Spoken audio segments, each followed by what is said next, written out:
Nilagay na yung gulay, spinach. Nilagay yung gulay.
So, ayan, ito naman po yung yung paglulutuan ko ng sinigang na bangos, which is pinaluto ng aking kaibigan kasi may salo-salo na naman diyan sa baba.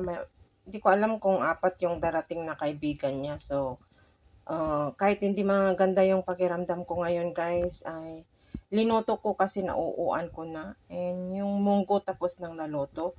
Munggo at saka sinigang na bangus yung order nila. So, ito guys.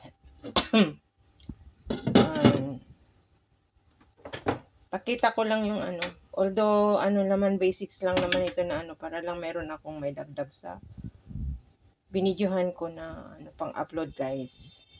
Yan.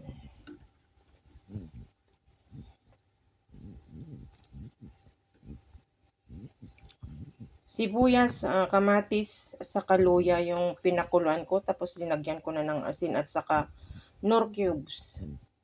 Ganyan ako pag nagsisigang ako, guys. So, 2 piraso na bangus itong binili namin kahapon. Nung nagpunta kami ng market. Guys. At papakuluan lang natin bago natin ilagay yung ibang ingredients niya, guys, which is pangsigang.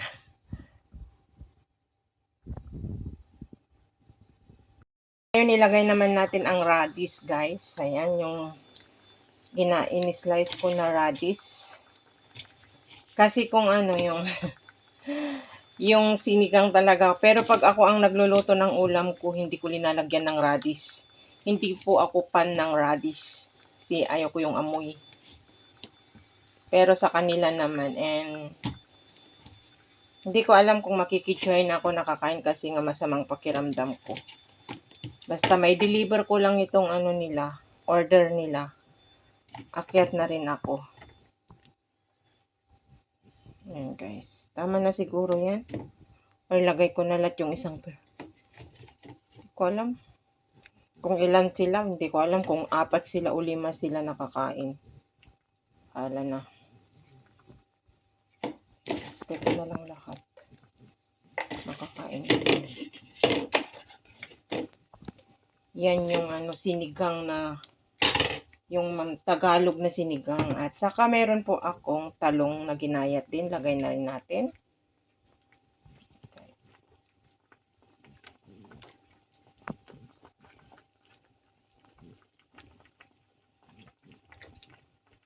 Last yung kangkong. At ang liit pa naman itong pinaglutuan ko.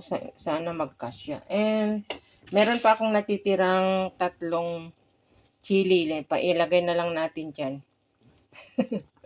Optional niya. So, ayan guys. Papakuluan na naman na. Pakuluan ko hanggang dyan. Maluto yung gulay niya. Tapos saka ko i-put on top yung kangkong niya, guys. At lalagyan ko mamaya ng mamasitas sinigang sampalok. Ayan guys.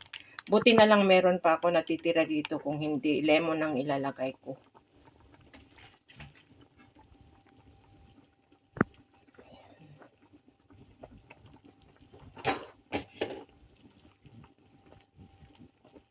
Pawis na rin ako.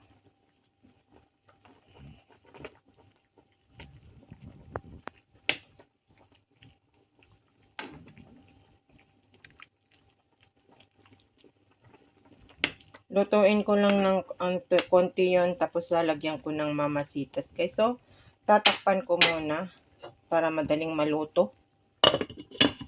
Ayan.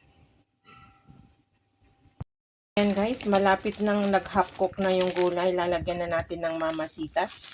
I-chak-chak ko na yan. Bahala na lang kung maasim o hindi. Pero hindi ko alam. Ako ng maasim, pero tantyahin lang natin baka ayaw nila ng masyadong maasim. Ayan. Mamaya na yung kangkong kasi ma-overcook. At half cook pa lang itong talong.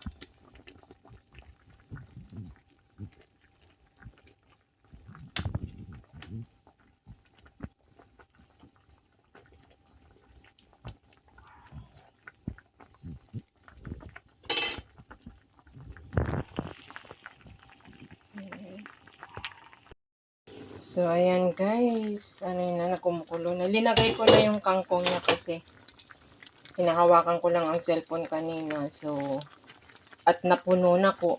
Napuno na. Parang hindi na may halong. My God. Ito lang yung malaki na na konti na ano namin nalutuan kung may soup guys. Although, steamer ko kaya ito. Kaya lang. Kasi, di naman po ako nagluluto ng pangkaramihan dito sa bahay. Kasi kami-kami lang naman. Pero, yan, pinagkasya na lang. Bahala na si Batman. Di ko nga nailagay lahat yung kangkong niya eh. Tama na yan. Mayroon akong konti na hindi nailagay yung kangkong kasi nga napuno na. Pero pwede pa naman ilagay dyan. Pwede pa naman ilagay yan, kaya lang. Yan. Lagay ko na lahat. Madali lang naman maluto. Kasi kanina punong-puno hindi ko may mix. So, ayan. At ahunin ko na lang yung unang kangkong na nailagay para hindi ma-overcook. Ito, tanggalin ko na lang muna. So, wait lang guys. Kukuha ako ng... Ayun, di ba? Ang daling maluto. Oh. Basta kumukulo. Ayan. Lagay ko na lang sa ilalim niya pag ilagay ko sa container. So, ayan guys. Tapos na ang aking sinigang na bangus.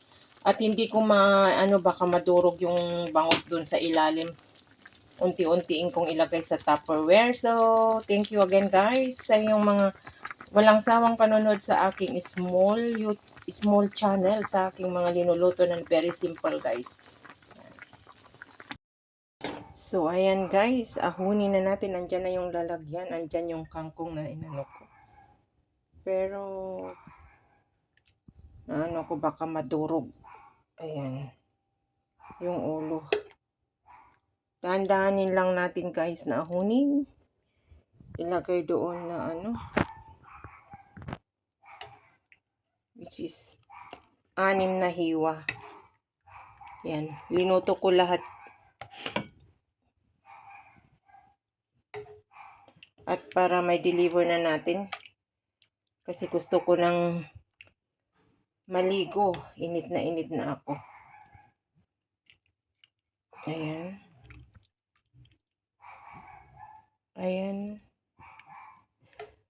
Oh, di ba? Tapos, ibuhos na natin ang sabaw niya.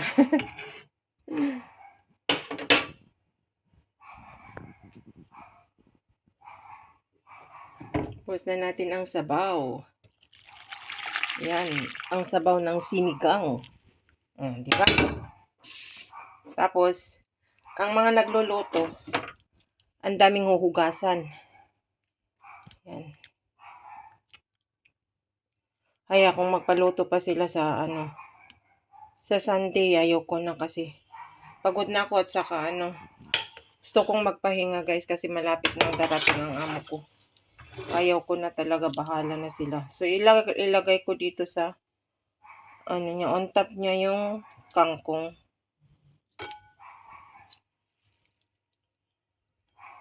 Yan. Ayan. O, di ba?